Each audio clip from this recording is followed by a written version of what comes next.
அனைவருக்கும் வணக்கம். அதாவது இந்த நூல்ல வந்து பெயர்லயே வந்து ஒரு சின்ன இது இருக்கு. அதாவது என்ன பண்ணியிருக்காருன்னா, அனல் வீசும் பனித்துளிகள் அப்படின்னு கொடுத்துருக்காரு பேர். ஆனா அந்த பேர்ல எந்த கவிதையுமே இல்லை. 50 கவிதையில எதுவுமே அந்த பேர்ல இல்லை. அப்ப பேர் வந்து தனியா தனிப்பட்ட ஏன் அனல் வீசும் பனித்துளிகள் அப்படிங்கிறதுக்கான காரணம் எல்லாம் இருக்கு. ஆனா பொதுவாக இந்த ஒரு விஷயத்தை மட்டும் சொல்லிட்டு அப்புறம் போயிட்டு மற்றதெல்லாம் பின்னாடி பேசிக்குவோம். அதாவது ஆங்கிலத்துல ஒரு சொல் உண்டு. மகேந்திரன் போன்ற ஆங்கில பேராசிரியர்கள் இருக்கிற இடத்துல நான் எப்படி இதை நான் சரியா உச்சரிக்கிறேன்னு தெரியாது. ஆக்சிமோரோனிஸ் அப்படின்னு ஒரு ஆங்கில சொல் உண்டு. அதுக்கு என்ன அர்த்தம்னா, ஒரே பதத்துல 2 வேறுபட்ட சொற்கள் வரணும். உதாரணமா, குளிரடிக்கும் வெயில் அந்த மாதிரி எல்லாம் வருது இல்லையா? நாம அது மாதிரி எல்லாம் எழுதுறோம். அதெல்லாம் வந்து அதுல ஆக்சிமோரோனிக் இதுல வர்றதுதான். அது மாதிரி தான் இவர் என்ன பண்ணியிருக்காரு, அனல் வீசும் பனித்துளிகள் அப்படின்னு எழுதியிருக்காரு. பனி பனித்துளி எங்க இருக்கிற மாதிரியே தெரியல. உள்ள அத்தனையும் அனலா தான் இருந்திருக்கு 50 கவிதையுமே. அதனால ஒருவேளை அவரு பேர் வந்து அனல் வீசும் பனித்துளிகள்னு போட்டதுக்கு அப்புறம் ஒரு பனித்துளியை பத்தி ஒண்ணு எழுதுறதுக்கு மறந்துட்டாரா இல்லை என்னன்னு தெரியாது. ஆனா உள்ள எல்லாமே அனலா தான் இருக்கு. இந்த கவிதைகள்ல சில எல்லாவற்றையும் நான் இது பண்ண முடியாது. அதனால சில கவிதைகளை மட்டும் நாம எடுத்துக்கிட்டு பேசுவோம். அதுதான் வந்து சரியா இருக்கும்னு நினைக்கிறேன். ஆலயத்தின் அழுக்குகள் அப்படின்னு ஒரு கவிதை கொடுத்துருக்காரு. அந்த ஆலயத்தின் அழுக்குகள்ல அவர் எதை பத்தி பேசுறாருன்னா, கல்விச்சாலைகளை தான் ஆலயமா கருதுறாரு. அந்த கல்விச்சாலைகள்ல ஏற்படுற அழுக்குகளை பற்றி அவர் தீவிரமா பேசுறாரு. இந்த அழுக்குகள் இன்னைக்கு நேற்று வந்ததல்ல. அப்ப இந்த சூழலை வந்து அவர் வந்து தீவிரமா ஒரு தனக்கான அனுபவங்களை உள்ளடக்கி அதை வந்து எடுத்து பேசுறாரு. இது ஒரு இது. இப்படி அவர் வந்து ஒவ்வொரு விஷயத்திலையும் வந்து தனக்கான விஷயங்களையும் நிறைய பேசியிருக்கிறாரு. அதோட மாற்றுத்திறனையும் பற்றியும் கொஞ்சம் பேசுறாரு. மாற்றுத்திறனையும் பற்றி பேசும்போது ஒரு கவிதையில் அவர் நக்கல் அடிக்கிறார். அப்ப இது வந்து ஒரு வகையான பகடி தான். இப்படி பேசிட்டு வர்ற அவர் வந்து ஒரு கட்டத்துல ஒரு கடுமையான ஒரு இதை உருவாக்குறார். அதாவது உருவகப்படுத்தி ஒரு கவிதை எழுதியிருக்கார், அவமானம் என்னும் நான் அப்படின்னு. இந்த அவமானம் என்னும் நான் அப்படிங்கிற கவிதையில அவமானம் என்னென்ன பண்ணும் அப்படிங்கிறதெல்லாம் அப்படிங்கிறத சொல்றதோட அது யார் யாரை ஒடுக்கும் அப்படிங்கிறதையும் விவரமா சொல்றாரு. அதுக்கு வந்து எந்த ஒரு நெறிமுறையும் கிடையாது. எனவே அது வந்து எல்லாவற்றையும் ஒடுக்கும் அப்படிங்கிறது தான் அவருடைய வாதமா அதில் இருக்கு. அதே சமயத்துல இவர் இந்த அவமானம் ஒரு பக்கம் தன்னுருவா நின்று பேசினாலும் அந்த அவமானத்துடைய செயலின் பயங்கரத்தை அவர் வந்து ரொம்ப வெறிட்டே காட்டுறார். இது அந்த கவிதையில இருக்கிற இது. ஒரு கவிதையில அவர் வந்து தேன்கூடும் சில தேனீக்களும்னு ஒரு கவிதை. அதுல இந்த நாட்டுல உழைப்பாளி அவனுடைய உழைப்பு எப்படியெல்லாம் சுரண்டப்படுகிறது அப்படிங்கிறதுக்கு இந்த கவிதை தான் மிக சிறப்பான விளக்கமா இருக்கு. அந்த கல்வி வந்து மிக நுட்பமாக தேனீக்களுடைய தேன் சேர்ப்பு முறை, அதனால் ஏற்படுற பிரச்சனைகள், அதை அந்த ராணி தேனி தன்னை காத்துக்கிறதுக்கு ஏற்படுத்துகிற முயற்சிகள் போன்று இப்படி பலவற்றையும் சொல்லிட்டு வர்றார்.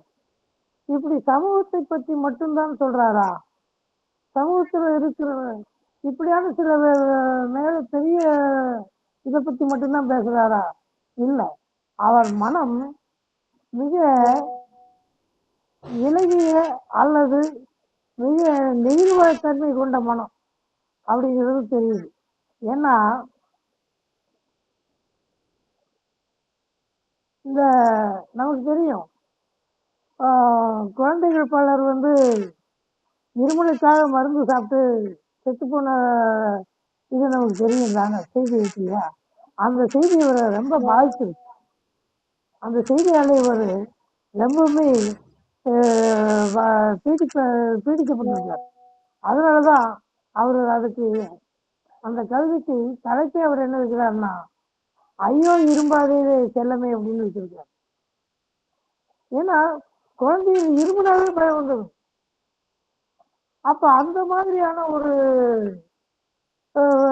பிரச்சனையில அந்த டாக்டர்கள் எப்படி தங்களுடைய கமிஷனுக்காக ஒரு மோசமான மருந்தை எழுதி கொடுத்து சாப்பிட வச்சாங்க அப்படிங்கிறதெல்லாம் நாம செய்தி படிக்கும்போது அந்த செய்தி அவரை வந்து ரொம்பவுமே பாதிப்பை ஏற்படுத்தியிருக்கு.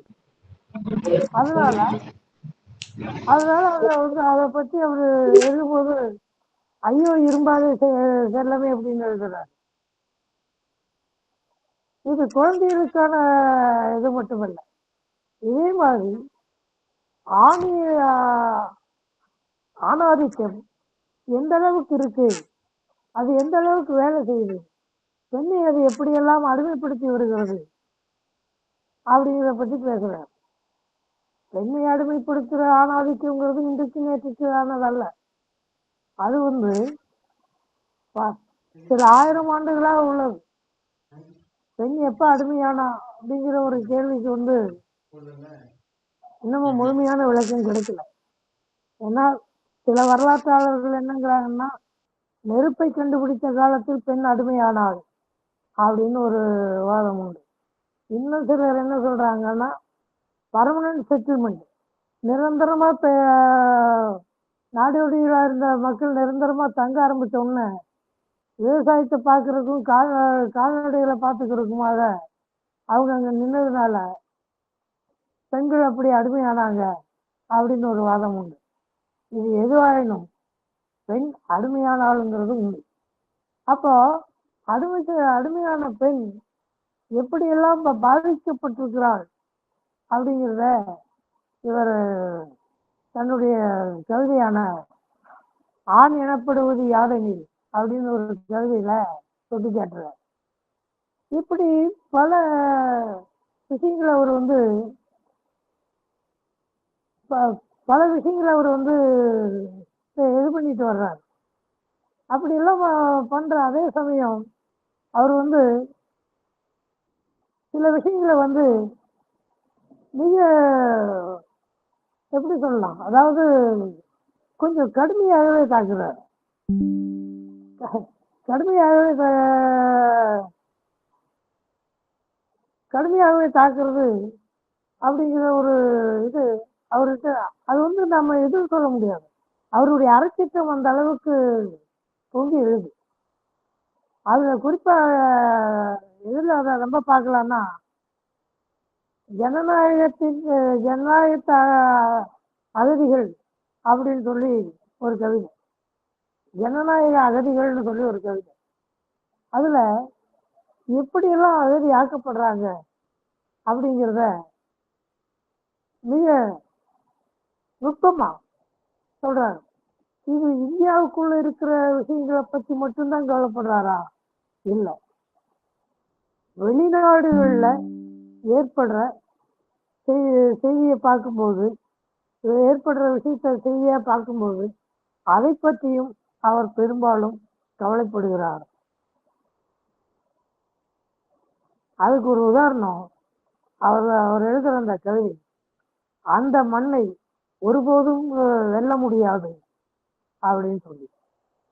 இது ஒரு அவருடைய சர்வதேச பார்வையை நம்மால் புரிந்து கொள்ள முடிகிறது. இந்த சர்வதேச பார்வையால தான் அவர் எல்லா விஷயங்களிலும் அவர்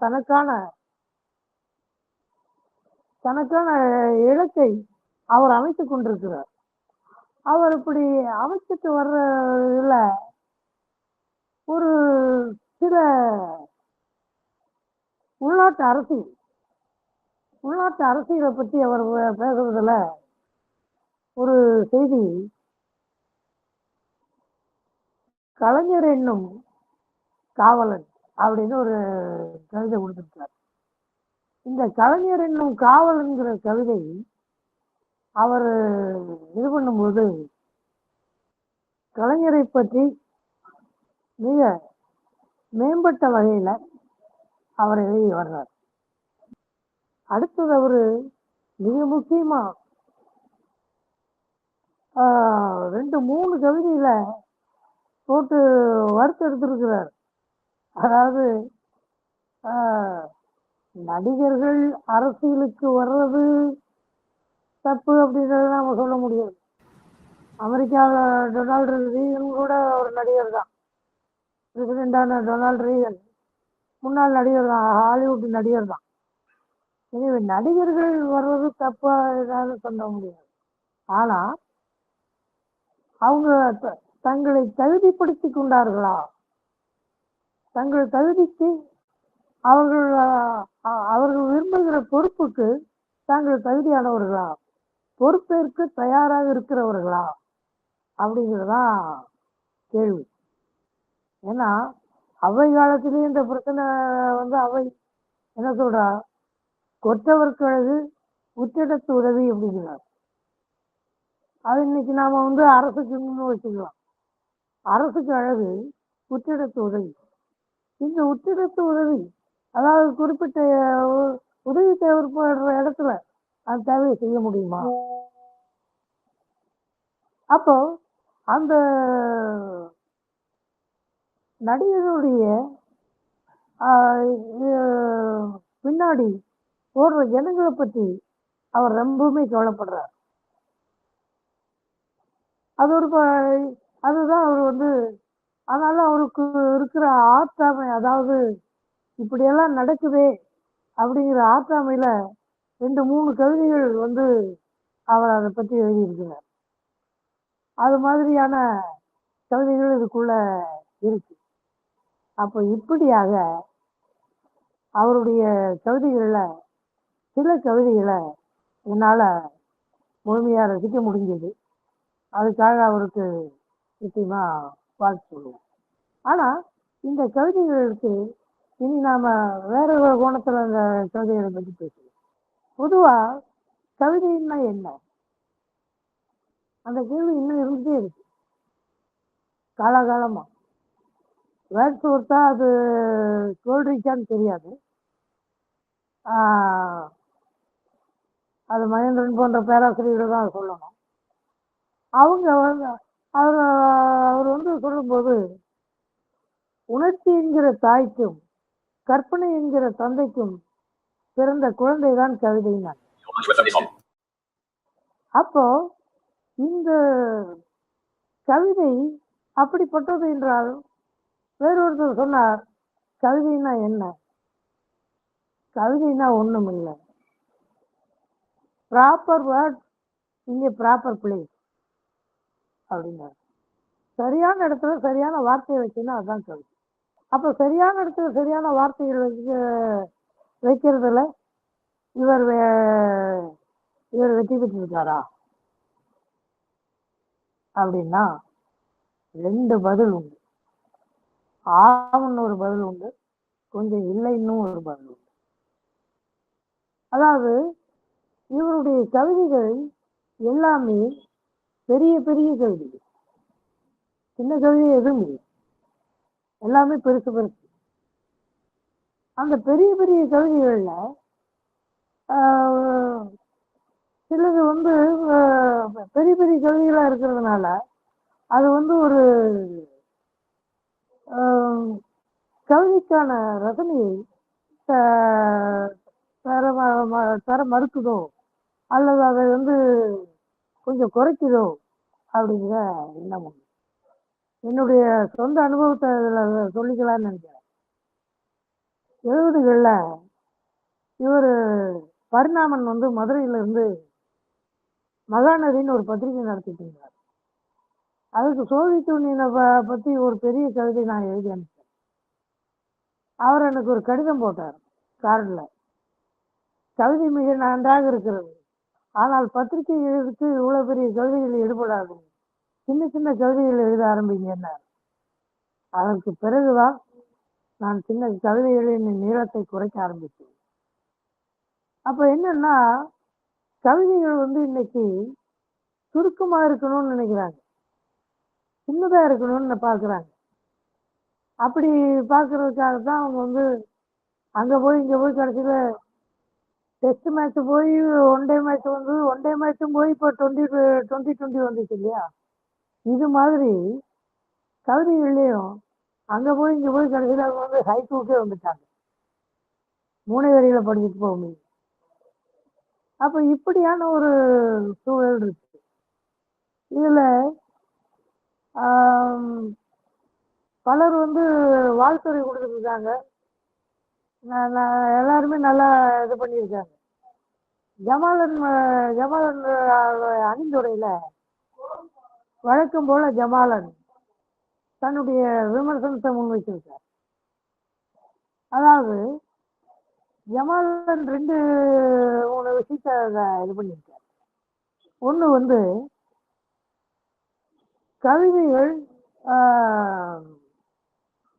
கவிதைகளுக்கு சொற்கள் சுருங்கி இருக்க வேண்டும், ஆனா இவர் வந்து நிறைய வார்த்தைகளை பயன்படுத்திடுறாரு, சொற்களை சுருக்கல அப்படின்னு ஒரு விமர்சனம் இருக்கு. அது கொஞ்சம் உண்மைதான், சொற்களை சுருக்க வேண்டும். அது அடுத்த பதிவு வரும்போது அதை இது பண்ணுவார், அடுத்த புத்தகம் வரும்போது அதை கவனிச்சுக்குவார்னு நினைக்கிறேன். ஏன்னா நாம் யாருமே வந்து எடுப்பிலேயே ஆகா ஓகோன்னு எழுதுறதுக்கு நாம் ஒன்றும் தாஸ்தாவஸ்கி கிடையாது. இன்னும் கேட்டால் ஃபோட்டோகிராஃபியில் ஒரு சொல் உண்டு, எவன் முதல் ஃபோட்டோகிராஃபர் வந்து அருமையாக எடுக்கிறானோ அவன் வந்து நல்ல ஃபோட்டோகிராஃபரே அல்ல அப்படிம்பாங்க. அப்போ தப்பாக மோசமாக எடுக்கிறவன் தான் நல்ல ஃபோட்டோகிராஃபர். ஏன்னா அவன் தவறு செய்கிறான், தவறிலிருந்து அனுபவத்தை பெறுகிறான், அனுபவத்தின் வழியாக தன் அறிவை வளர்த்துக் கொள்கிறான், திறமையை வளர்த்துக்கலாம்.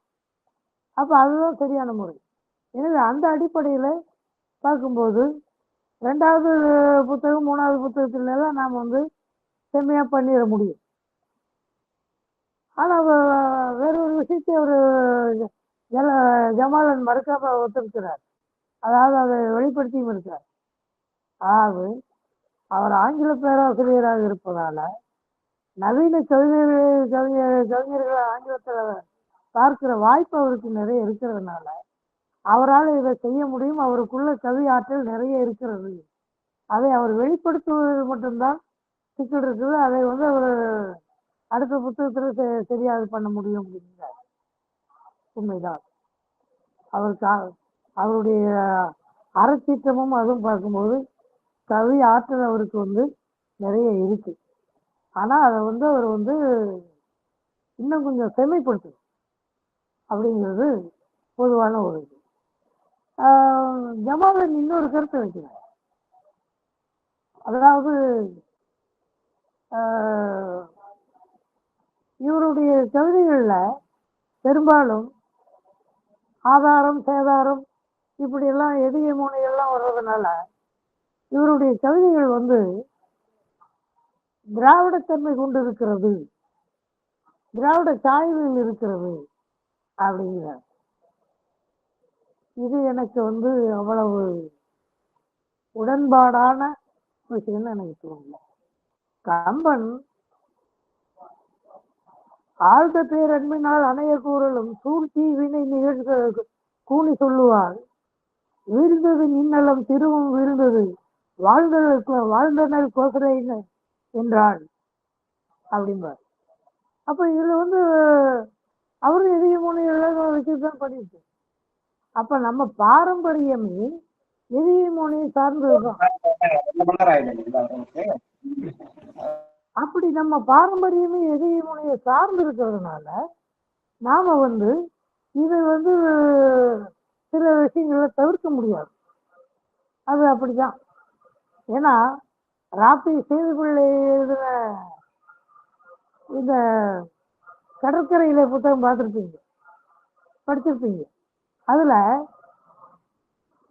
எல்லா பல இடங்கள்ல அவர் வந்து அடுக்கு தொடர் எதிய மொழி எல்லாத்தையும் பயன்படுத்தியிருப்பார். அவர் சூரிய நாராயண சாஸ்திரிங்கிற வர்த்திமா கலைஞர் கடற்கரையில பேசுற மாதிரி ஒரு பகுதி வரும். அதுல என்ன பண்ணுவாருன்னா, கடற்கரையில அவர் பார்க்கிற காட்சி அப்படியே வர்ணிப்பார். வர்த்திமா கலைஞர் வர்ணிப்பார் அவர் பார்க்கிற காட்சி. வேலையின்றி இழைத்தோறும் வேலை செய்து கலைத்தோறும் கவிதை படிப்போரும் கண்ணீர் வடிப்போரும் அப்படின்னு வரிசையா போட்டே வருவார். அவர் அது வந்து ராப்பி சேதுபள்ளிக்கு எளிதான ஒரு காரோ வந்தது காவலன்னு எரிய தேரோ வந்ததுன்னு எழுதுவார். இப்படி அவங்க எல்லாம் வந்து திராவிட இதுல வந்தவங்களான்னு தெரியல. ஏன் முழுக்க முழுக்க காங்கிரஸ்காரரான திருவிக்கா கூட கடவுத்தன்மை என்று கழறேன் மன உறுதி என்றே உரைப்பு அப்படின்னு எழுதுவார் முருகன் நிலவ அழகுல. அப்போ இதெல்லாம் வந்து இதான விஷயம்னு சொல்ல முடியாது. இது நம்ம மனசுல நம்ம அடி மனசுல ஏற்கனவே தங்கி போன செய்தி. அதனால அந்த எதிகை மொழி வந்து நம்மளை அறியாமே நமக்கு வந்து பேச்சு வழக்கிலே கூட அது வர்றதுக்கான வாய்ப்புகள் நிறைய உண்டு. எனவே அது திராவிடம் சார்ந்தது அப்படின்னு சொல்லி முழுமையா சொல்லிட முடியாது. திராவிடம் அதில் இருக்கலாம். அது ஏன்னா அவங்க தான் வந்து பல இதுகளை கொண்டு வந்தவங்க. ஓடும் நதி, ஆடும் மயில், கூவும் குயில், இந்த மாதிரி சொற்றொடர்களை வந்து அண்ணா தான் மேடையில் அறிமுகப்படுத்தினார். அது பின்னாடி கருணாநிதி வந்து திரைப்படங்களுக்கு பயன்படுத்தினார். அப்ப இதெல்லாம் அவங்க கொண்டு வந்ததுதான், இல்லைன்னு சொல்ல முடியும். ஆனாலும் அவர்கள் கொண்டு வந்ததுனாலேயே அது வந்து அவர்களுக்கு சொந்தமானது என்று சொல்லிவிட முடியாது. அப்படியான ஒரு சூழல்ல இவர்கிட்ட எதிகை மொழி அந்த இதுகள்லாம் கொஞ்சம் நிறையவே வருதுதான், அது இருக்கு. ஆனாலும் கவிதையின் கவிதைக்கு உள்ள ஒரு தாக்கத்தை ஏற்படுத்தணும்னா கவிதையினுடைய அந்த நீளத்தை குறைக்க வேண்டும். நீளத்தை குறைச்சிங்கன்னா தான் கவிதைக்கு உள்ள தாக்கத்தை ஏற்படுத்த முடியும் அப்படிங்கிறது ஒன்று விஷயம். பொதுவா அவருடைய கவிதைகள் வந்து இந்த மாதிரியான ஒரு அகப்புற இரு தன்மைகளையும் கொண்டு எழுதப்பட்டதான். ஒரு அறையில அவங்க பயன்படுத்திட்டு இருந்த அறைய காலி பண்ண வச்சுறாங்க. அதை பத்தி பூடகமா, அது முழுக்க முழுக்க பூடகமான கவிதை. அந்த கவிதை முழுக்க முழுக்க ரொம்ப பூடகமா இருக்கு. அதனால அத அவர்கிட்ட கேட்டதுனாலதான், அவர் சொன்னதுனாலதான் அதை என்னன்னு கொஞ்சம் தெரிஞ்சுக்க முடியும். அந்த கவிதையில ஒரு இது எனக்கு வந்து ரொம்ப தூண்டுதலா இருந்தது. அதாவது இந்த அறையில இருக்கிற நாற்காலிகள் மேசைகள் எல்லாத்தையும் மாத்திட்டு அறையில் இருக்கிற ஆட்களை மாத்திட்டு இத்தனை வருஷமா இந்த அறையில இவங்க எல்லாம் விட்டுட்டு இருந்தாங்கல்ல மூச்சு, அந்த மூச்சை என்ன செய்வீர்கள் அப்படின்னு ஒரு கேள்வி கேட்கிறோம். அது உண்மையான கேள்வி. அந்த மூச்சை உங்களால் என்ன செய்ய முடியும்? அது அவங்க காலாகாலமா அவங்க சுவாசித்துக் கொண்டிருந்த மூச்சு. அந்த மூச்சை அவர்களால் என்ன செய்ய முடியும்? அது அங்கேயே தான் உலகி கொண்டிருக்கும் இல்லையா? இந்த மாதிரியான ஒரு நுட்பமான கேள்விகள்லாம் பலதான் அவருடைய கவிதைகள் இருக்கு. எனவே அடுத்த இனிவரும் நூல்கள் அவருடைய முழு திறமையையும் முழு கவித்துவத்தையும் வெளிப்படுத்தும் என்றே நம்பலாம் அப்படின்னு தான் நான் நினைக்கிறேன். இதான் நண்பர்களே அவருடைய கவிதை நூலை பற்றிய என்னுடைய சுருக்கமான கருத்து.